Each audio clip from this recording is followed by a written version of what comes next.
নমস্কার, ওঙ্কার বাংলায় স্বাগত। সঙ্গে রয়েছে দেবাঞ্জলি। নজর রাখবো গুরুত্বপূর্ণ খবরের দিকে।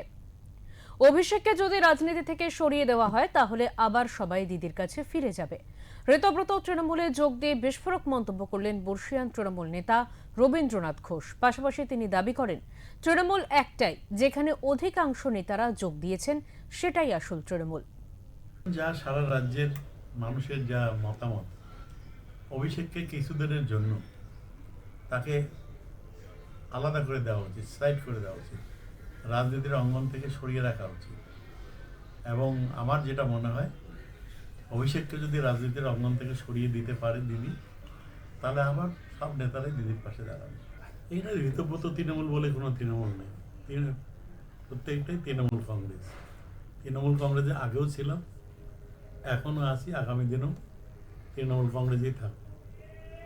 সুতরাং মেজরিটি লোক যেখানে থাকবে, বিশেষ করে উত্তরবঙ্গের যে সমস্ত তৃণমূল নেতা আছে, এমএলএ আছে, তারা যেভাবে থাকবে, যেখানে থাকবে একসাথে, আমাদেরও সেখানেই থাকা প্রয়োজন বলে মনে করছি। কারণ আমরা এটাও দেখেছি যে আমরা তো দিদির সাথেই লড়াই করে আসছি, এখনও দিদিকে সম্মান করি, শ্রদ্ধা করি, কিন্তু দিদির হাতে কি সত্যি আর ক্ষমতা আছে? একজন সাধারণ কর্মীদের সেই প্রশ্ন। বিগত কয়েক বছর হলো আমরা লক্ষ্য করছি দিদির হাতের ক্ষমতা ছিল না, ক্ষমতাটা অন্য কোথাও কক্ষিগত হয়েছিল।